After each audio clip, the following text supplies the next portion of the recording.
Hi everyone. Good to just meet with you very briefly. I hope that you are doing well, and especially now with some of the restrictions of lockdown being somewhat eased, I hope that you're able to get out in the mornings for that walk slash jog, and you're feeling somewhat relieved with us all. But good just to touch base with you very briefly. If I may, just to talk about a few things I think that are important. Firstly, prayer, just a gentle reminder for us to be continuing to pray for the various issues relating to our church fellowship.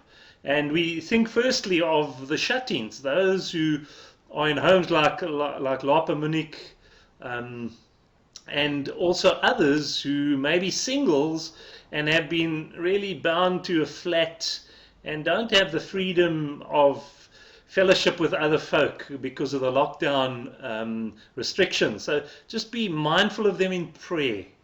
And then furthermore, just to remind you to pray for our missionaries. We will send in WhatsApp form and via email some of the details with regards to the prayer requests. But just remember our missionaries. Remember our government and all of the issues they are having to deal with currently, decisions that have to be made from the president to different ministers. Pray above all that reason would prevail in the decisions that are being made. Then also, let's remember the need for rain in the context of Port Elizabeth, the Eastern Cape. We're desperate for rain. That we would look to the Lord to provide us with showers. And then, secondly, if I could just mention that, or maybe it's by way of an apology really, I should have put out all of the birthdays in April and completely forgot, although we contacted most of the folk who had birthdays in April. Just a formal apology to you as a church fellowship that we never got there. But we are going to put out the birthdays for May, and we'll send that as well through WhatsApp and email.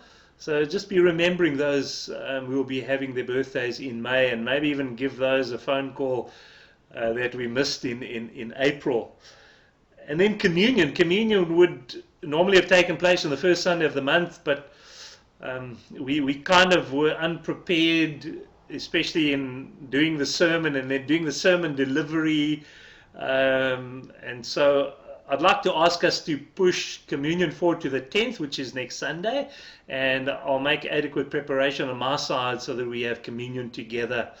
If I could just encourage you again just to read 1 Corinthians chapter 11 with regards to the restrictions surrounding communion. They are critical, they're essential that we take note of those.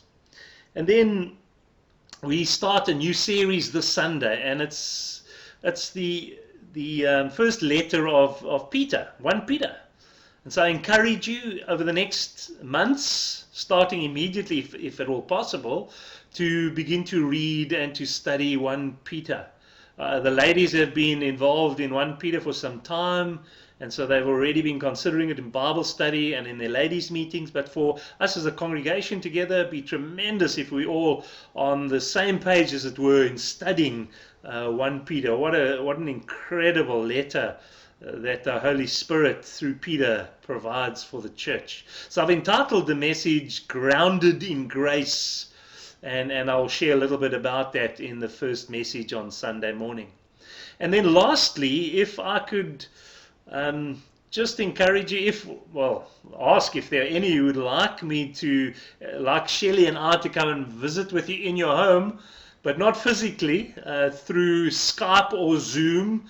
We'd love to do so. So let us know, drop us an email or WhatsApp, request a visit like that, and we can set it all up so that we can meet with you on the screen. And as it were, in your home, we can share a little devotion and we can pray with you. At least we can see one another face to face. So please consider that.